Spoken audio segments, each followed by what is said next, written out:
good here. You got your instructions in the dressing room. Obey my commands at all times. Above all, protect yourself. Touch him up and come out the belly.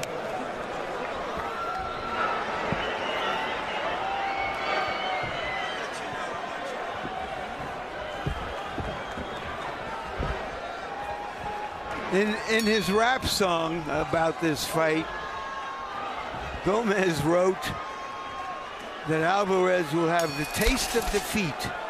You're gonna taste it. No doubt Alvarez has a different idea or a different taste. They have pretty similar styles. If there's a difference, it's the amount of focus on the body from Canelo Alvarez. He's a devoted body puncher. And unlike some fighters, Emmanuel, he will throw in combination to the body. He doesn't just throw a body shot at a time. Sometimes he'll put together 3- and 4-punch body shot combinations. That's work. I think he's a very good all-around boxer. I mean, I've looked at his boxing techniques, his jab, his ability to control the distance, placement of his punches.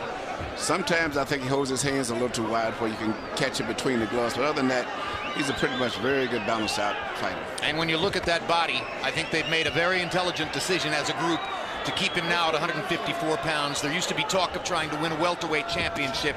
This kid is not a welterweight. He's a junior welterweight headed someday toward being a middleweight.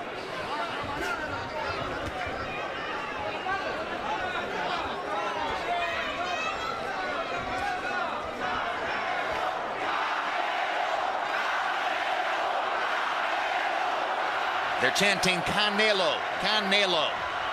Incidentally, the word means cinnamon, an obvious reference to that thatch of hair.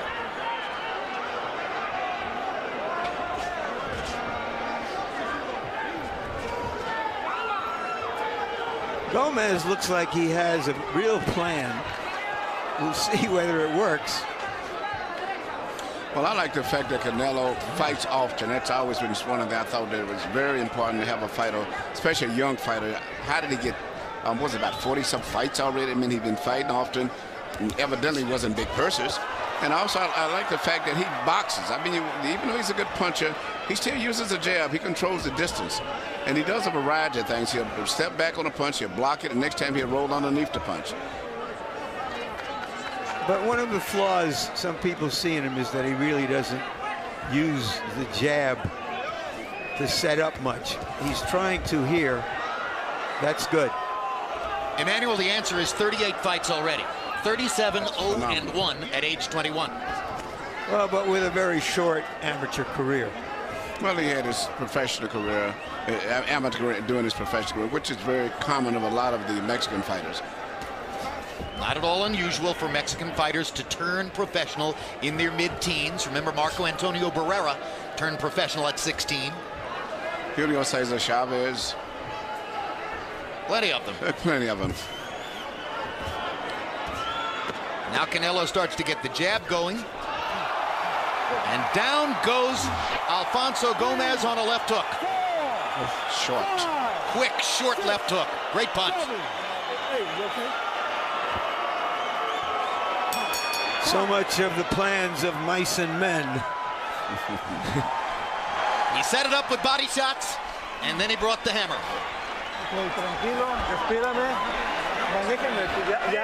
Use your jab, use your jab. When you step back, jab. Don't worry about it. In and out, in and out. Work that jab. Relax. Relax, nothing happened, nothing. Keep using your jab and relax. Just use your jabs in and out, in and out. And your right sharp and bend your head out in and out. Here you see a very accurate punch coming from Canelo. Just accuracy and balance. And his ability to predict where his opponent's head will be when he's throwing a punch. Exactly. Gomez walked right into that punch. Gomez didn't do anything wrong. It almost looked more like a jab than a hook to me. It was more of a jab to me. But he has such great balance and such accuracy. What does it do to you when you get knocked down by a jab? It's very disgusting. Miguel Cotto did that. Embarrassing. Miguel Cotto did that to Joshua Clottey at the end of round 1 in Madison Square Garden, and it turned out to be the difference in a very close fight. And Sugar Ray Leonard famously knocked down Benitez to win his championship with a jab. Don't see it very often.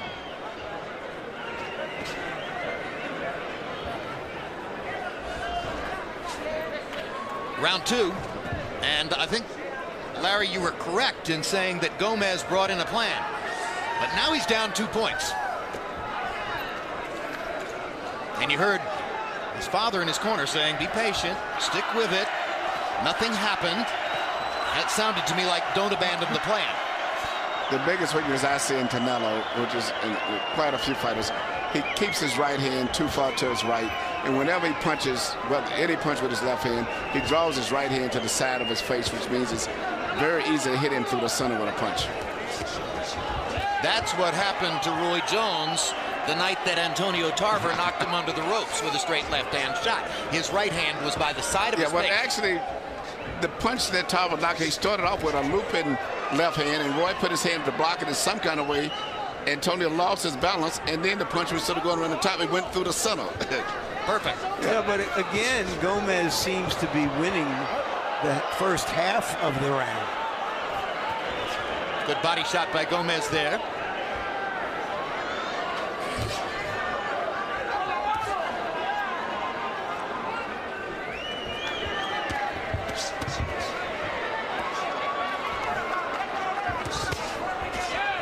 Two more good body shots for Gomez. He's been landing his jab in the early going.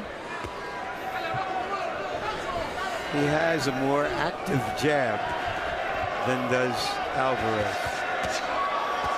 There's one of those combinations I mentioned for Canelo Alvarez, often featuring more than one punch to the body.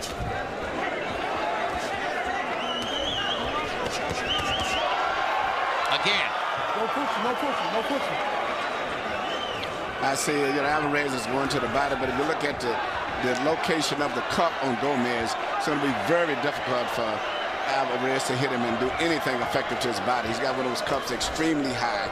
So if you do hit him with a good body punch, it's going to end up going right on the top of the cup. You think that was deliberate? Because Alvarez is such a good body puncher. Is known to be a good body puncher. Is it legal? I guess it is. Well, nobody's complained about it.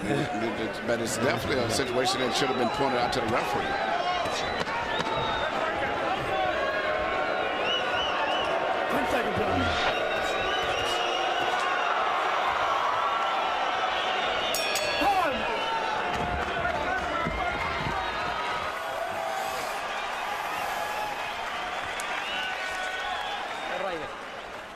October 22, it's the premiere of the 4-part series, 24/7 Pacquiao-Marquez. Follow both men behind the scenes as they prepare for the third fight in their epic series. Following 24/7 that night, live boxing with the next Filipino sensation, Nonito Donaire, taking on Omar Narvaez. And don't forget, the HBO pay-per-view matchup between Manny Pacquiao and Juan Manuel Marquez, live on November 12th.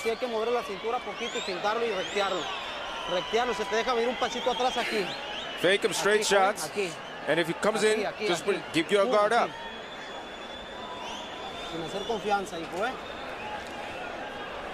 Don't be overconfident.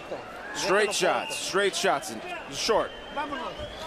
Well, you hear the emphasis on straight shots there, and I'm not surprised, Emmanuel, toward the end of round 2, I felt Canelo Alvarez's punches were wandering to the outside. They're all to the outside, and both fighters are very difficult to land punches on the outside the way they hold their guards.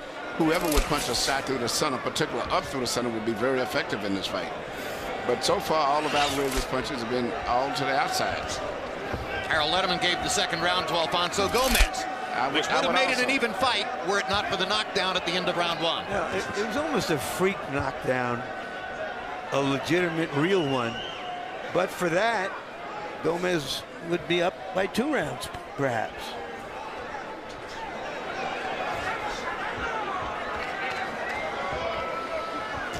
Watching Canelo Alvarez's punches in round 2 wandering wide, thinking of the grinning and the smiling and the slapping hands with fans as he came into the ring, I wonder if he has a cold focus tonight. Now he starts to behave more aggressively.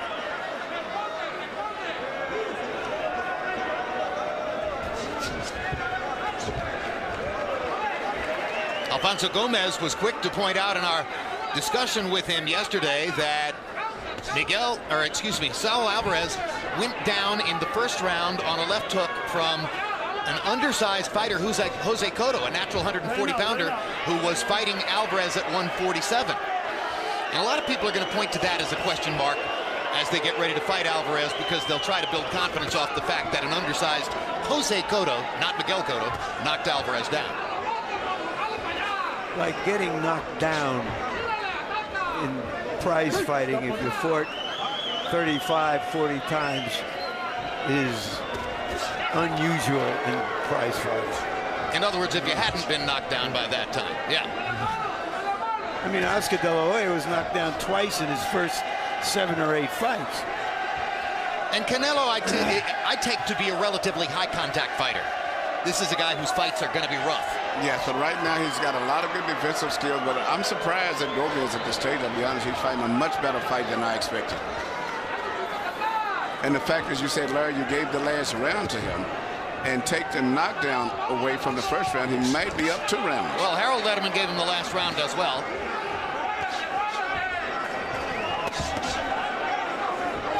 And I think right now, Alvarez is a little bit bewildered by the timing and the activity of Alfonso Gomez.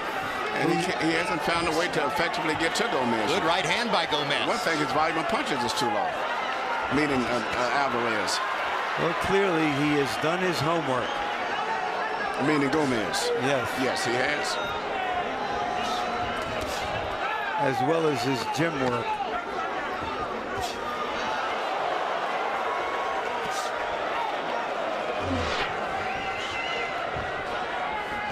Alvarez curiously inactive much of round 3, and Alfonso Gomez putting on a show. No te esperes.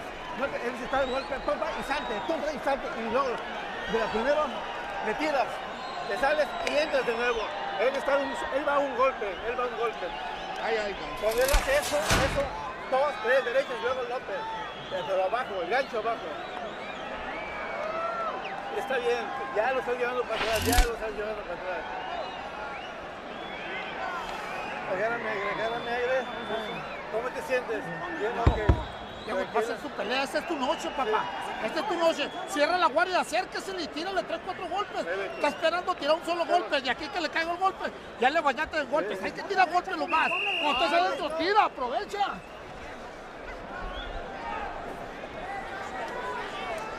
Manos arriba, mijo.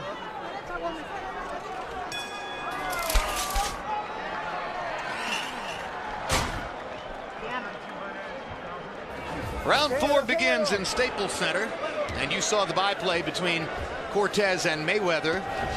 Based on the responses of Floyd Mayweather when he was around Joe Cortez, we surmise that he likes Cortez as a referee and is surely pleased with his assignment. Harold, how do you have it so far? I've got 2 rounds to 1, Alfonso Gomez, but in the all-important points category, 28-28, so it's all even. Well, I thought Canelo Alvarez did enough to win round 1. Gomez wasn't all that busy. He might have won it if he didn't get knocked down, but he did get knocked down, so Canelo gets a 10-8 round. Rounds 2 and 3, Canelo Alvarez just wasn't Canelo Alvarez. He couldn't get off. Gomez took it to him. Clearly won rounds 2 and 3 by staying low. Now look how low he stays and landing really well to the body. Larry, to answer your question about the cup, the inspector in the dressing room is supposed to make sure that the fighter's cup, the top of the cup, is even with the belly button. Anyway, 2 rounds to 1 Gomez, but even in points. The inspector didn't do his job. Correct. Alvarez is mixing in uppercuts in this round. Looks as though he's decided that he can get up the middle by coming up and under against Gomez. And I think that's what he's going to have to do. Gomez has his legs so far apart that it's going to be very hard for him to sustain a good combination of punches. But on the other side, Alvarez is waiting, he's rolling his shoulders, doing all of the things, but not punching enough. He needs to return punches, particularly through the center. Upwards. Gomez, the more active fighter. Gomez throwing more punches. Gomez landing at a reasonable enough rate. Alvarez clearly believes he's the stronger fighter as he stands against the ropes and invites Gomez in. And Gomez seems to think, I can handle the power. I can take some chances.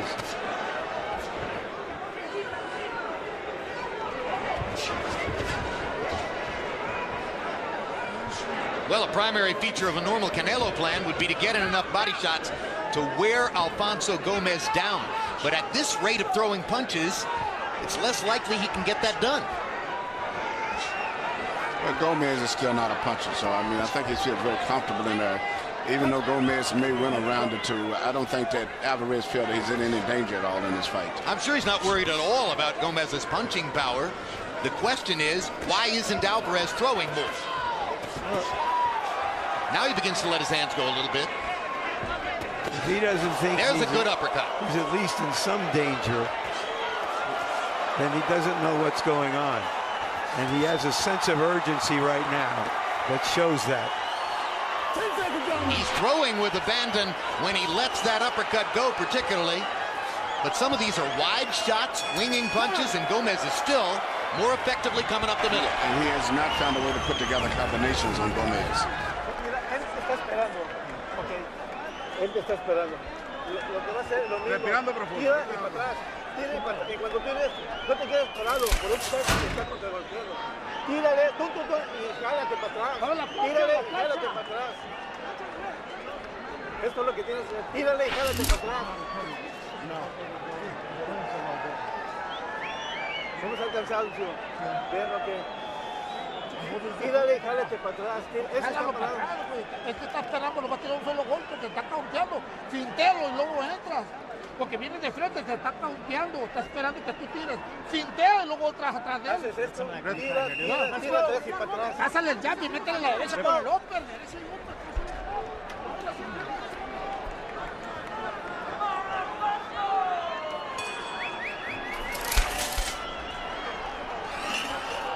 Let's go back to Los Angeles. Round 5 between Canelo Alvarez and Alfonso Gomez. The crowd virtually all for Alvarez, or so it seems, but he hasn't gotten off to the start in the fight they might have hoped for. And you can see that despite the fact that Canelo Alvarez ended the first round by knocking Gomez down, Harold Letterman sees Gomez having won the 3 ensuing rounds and taking the lead in the fight. And I'm not sure since we've begun following Canelo Alvarez that we've ever seen him lose 3 rounds in a row on any scorecard. Well, he's not busy for one thing, and when he does punch, he's only throwing one punch at a time. And even when he shoots an uppercut, he very seldom does it. He throw 3 or 4 punches. He's just throwing one power shot looking for a knockout. And he's totally abandoned his jab. Meanwhile, Gomez has put together the best and most comprehensive plan I've ever seen from him. And for the moment, he's doing to Alvarez some of what he did to Arturo Gatti at the end of Gatti's career. He's landed some clean right hands.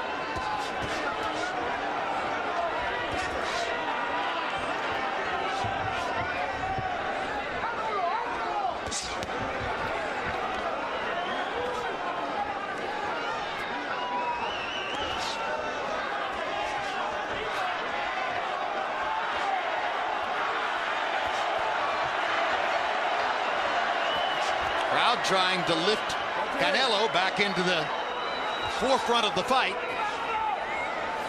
Gomez still putting together a pretty interesting variety of punches. Both fighters are from Guadalajara originally. But Gomez came to the U.S. when he was a child. He's now a citizen. And he fights more like an American fighter in a way. Yes, well, he's really virtually which he is. Crazy, he is. Now a little more activity from Alvarez and a pretty good right hand at the end of that combination.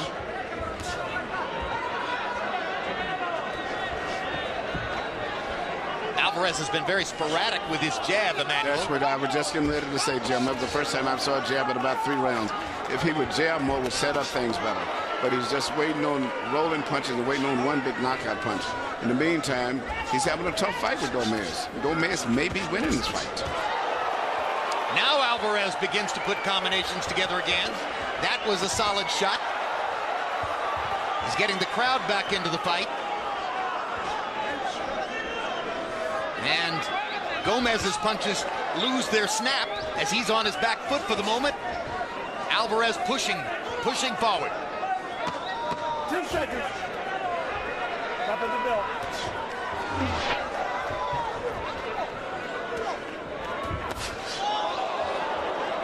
Reminiscent of round 1 as Canelo simply stood still and Gomez walked into a left hand to end the round. That could be a hard round to score because Alvarez landed more hard punches. ¿Cómo te sientes? How you feeling? Good, very good. Hielo, ¿no? La bolsa. A little ice now. ¿Agüita? Some water? No. Pásame más grasita. A little bit more Vaseline. Ten cuidado en los contragolpes. Be careful with those counter punches because you're going a little bit crazy and he can catch you.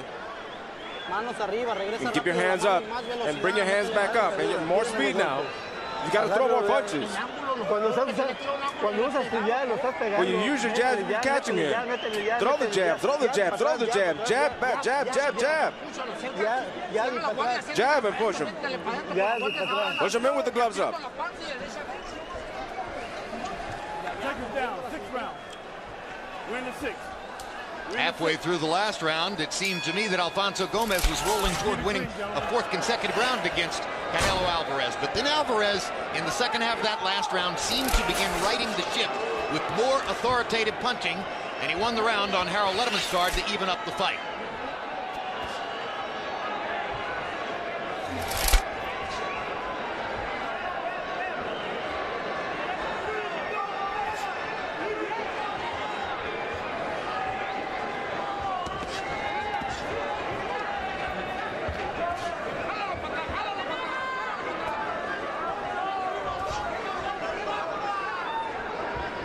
You're watching live action in Staples Center in Los Angeles as Canelo Alvarez takes on Alfonso Gomez. Alvarez in the gold trunks, Gomez in the white. This the last preliminary bout before our main event of this pay-per-view telecast between Floyd Mayweather and Victor Ortiz here in Las Vegas, the place from which we're calling the fight on a television monitor.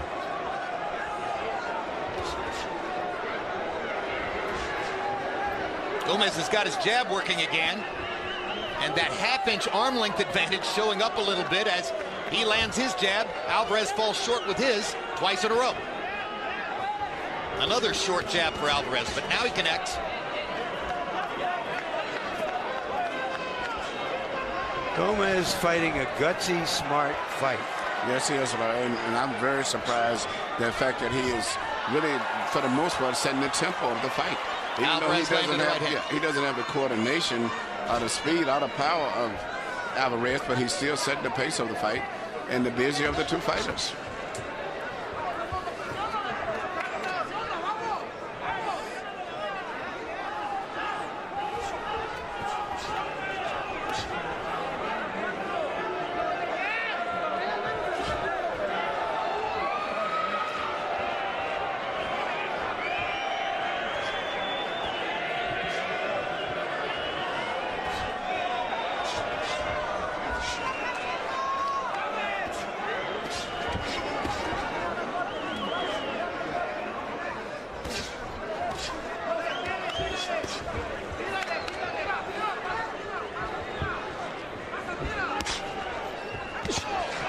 Good right hand by Canelo, up and under, and then a big right cross across the top.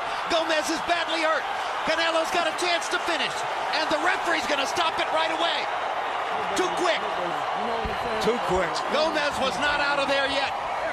Canelo may have been headed toward the stoppage, but that was too quick. Agreed. Canelo is the hometown guy, even if he's not from that hometown. Sometimes, guys, I think that in boxing, the hometown edge is a pillar of the game. Promoters want it, fans want it, we get it. Emmanuel Gomez was stunned, but not that badly hurt yet. I thought it was definitely a quick stoppage myself. I mean, I could go on and on, but I think you said it already, Larry. It was a quick stoppage, but it's like this is what the crowd wanted, but I don't think so. All right, watch the uppercut land here. That starts the damage. Then the right cross, boom. Gomez is hurt, and you can see it. And now Canelo has a chance, but he hasn't quite finished him yet, in our view, at the moment when the referee steps in here. Look, he was hurt, but he deserves, given what's happened in this fight, a chance to show whether he had a few seconds left in him. That's all we're really saying. He was flat out even on Harold Letterman's scorecard coming to this round. He won 3 rounds in a row on the Letterman scorecard, second, third, and fourth. But the referee felt as though he wasn't going to be able to weather this particular storm. Alvarez did land some shots. But he didn't land nothing too much clean, that devastating, after that Gomez first 2 or 3 punches. Yeah, he was recovering. No, I thought they were clean punches to the body and the head on the ropes. And Gomez was hurt. And Canelo earned this. If it went on, you have to believe he would have. I believe he would have, but I thought it was a quick stoppage still. Yeah. And the blue. I don't question that he was going to win the fight. And I think the superiority was demonstrated there in that exchange. But at the end of the day, in my view, he hadn't finished him yet. And you see what caused all of the trouble was the right uppercut. The uppercut changed the fight. The punch, anything up between the center would have been effective. When he started, actually against either one of them. Well, he adjusted, and that's what makes him an amazing young fighter. That he really has a sense of what's going on. He can adjust. He can become defensive. But there's a part of him that we just saw that is what makes him who he is. Let's go to Joe Martinez, the ring announcer in LA, for the particulars on the knockout. Ladies and gentlemen, from the City of Angels, Los Angeles, California, 2 minutes, 36 seconds, round number 6. Referee Wayne Hedgebeth calls a halt to the bout for your winner by KO victory and still the undefeated WBC